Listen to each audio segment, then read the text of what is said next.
Alright, we are back for round 1. And this hand is fine. Not the fastest hand we can have. And we don't have any piece of acceleration, but turn 2 Remand into turn 3 Geist or Monastery Mentor seems pretty good. As we are playing against some type of green deck, it looks like. My opponent does nothing. Alright. Interesting. So they kept... Alright. You should probably never keep a one-lander. That's kind of weird. But since they did not do anything last turn, I'm just gonna jam Mentor. And then probably go Signet with... yeah,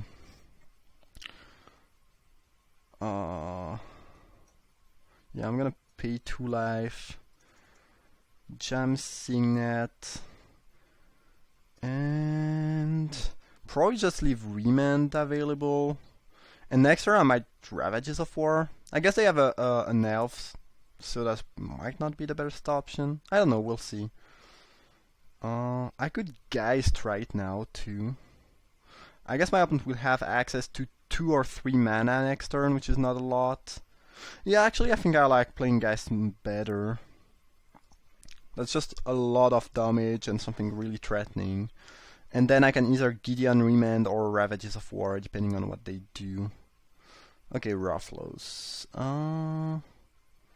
Now I guess I'm less likely to want to be using Ravages of War.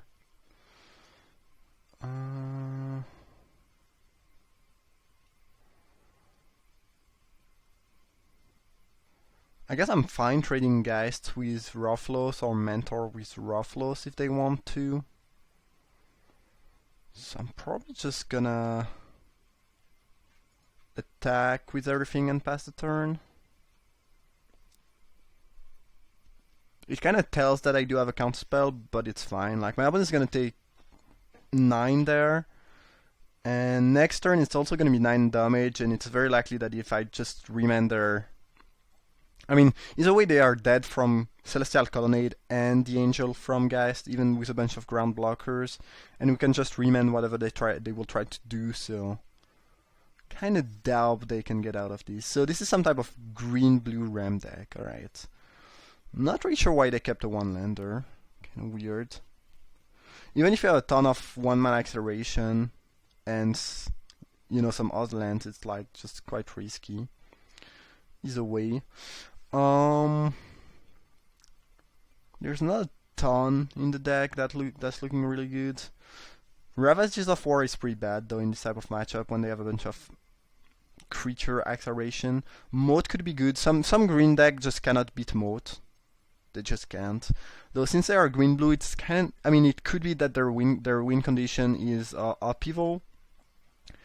In which case Moat will not matter a ton, but if they don't have a Pival, yeah, there are some green decks that just cannot win against Moat, even though a lot of green decks do have a way to destroy artifact, enchantment, and even lands. Baneslayer Angel is actually usually pretty good against against green deck, just because they don't have a ton of removal and it's pretty tough to raise. But I think I like Moat a little bit more.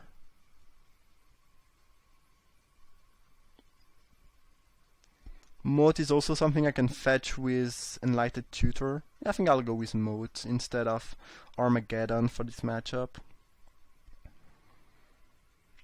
That hand looks extremely busted to me.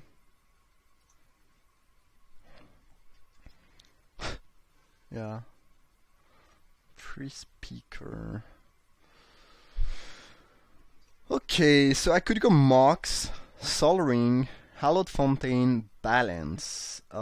If I do that, I have 4 cards left in hand, so my opponent has to discard 1, and they have to sacrifice the 3 Speaker. I don't really have double white to cast anything else. I could also do that, wait a little bit and do that a little bit later on.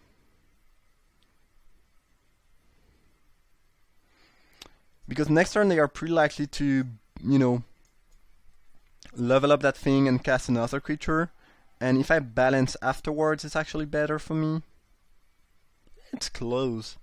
It is pretty close. The advantage of doing it now is if I draw another white next turn, I can just jam Gideon, where if I wait, I will have to balance first and then Gideon a little bit later on. I don't know. It's a pretty close call. I think I will go with the wait one turn play, because here I'm pretty sure, I mean, they are quite likely to just level up and jam another creature, in which case it's better for me. And even if they don't jam another creature, it's fine. Alright, so they did not jam another creature.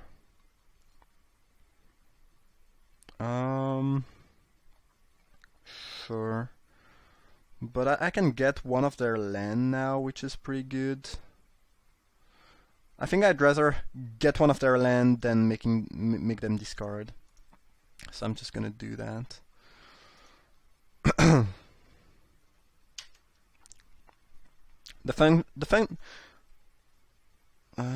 I will play my land afterwards, though. Yeah. The fun thing with balance is that, you know, this card is just not balanced at all. Alright. Good. So we can treachery if we want to. We can play one of our other cards if we ever draw some white. So I could cycle repeal right now. So I can either bounce Sol Ring or Mox Emerald. I think bouncing Mox Emerald is better though. Okay, I did not get white, unfortunately. Now the cool thing though is that I have, if they ever play a creature, I can treachery and use treachery to produce a second white to cast one of my Gideon. So that's kinda cool. But my opponent doesn't have anything. I don't have anything either. So we just have a nice staring contest here. Some more non-white, okay. I'm pretty sure there's more white than blue in my deck. Can't really complain though, the opponent is like really stuck. But this could have been better with more white, as we drew some more blue. Alright. I see you, deck. Maul Drifter evoked. Sure. That I cannot steal. Yeah, alright. Now we have a decent shot at losing that game, I think, depending on what my opponent does. Where with a white a little bit earlier on, there was no way we could lose that game. Alright. Let's tap this for white and 4 lands. Let's treachery El Cobra. Yup.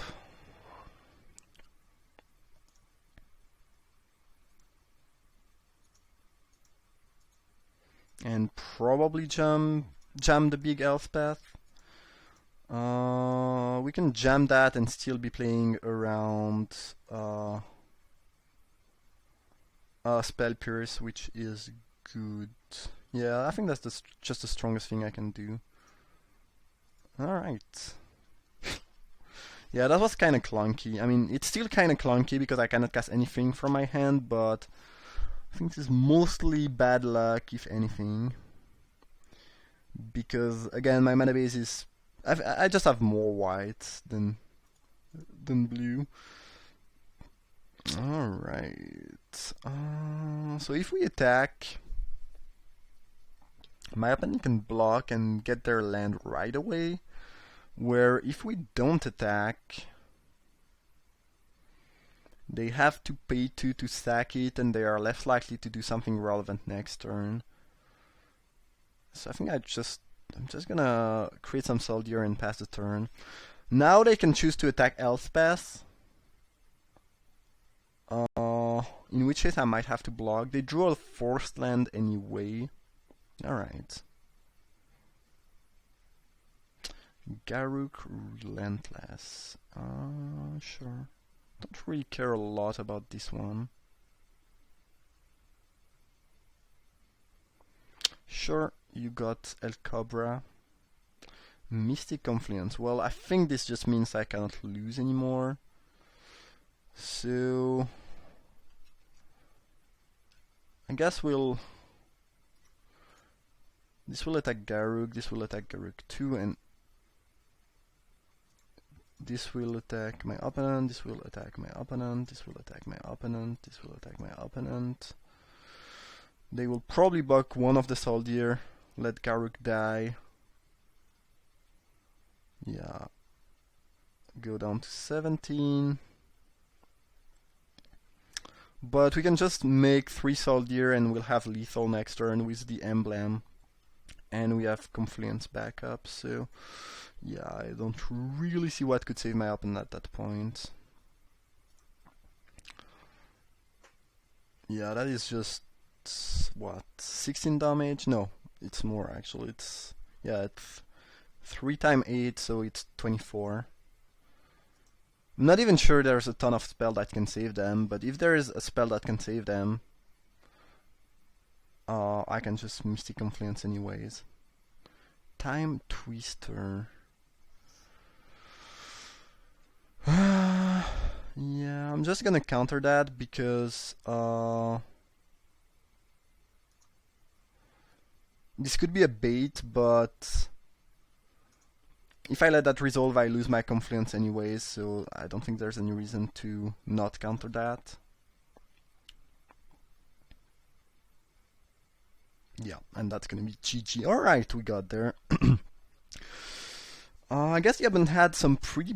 I mean, game 1 they probably kept a hand they should not have kept, and game 2, well, they were stuck on land, but that's pretty much because we balanced, so it's not like... It's more like our deck beat them than just them having a bad draw, but their draw in general were not so great. But I guess mine were not super good too. I mean, this one was like good, but it would have been much better with another white. But either way, that was round 1. I hope you guys enjoyed. Thank you for watching, and see you for round 2.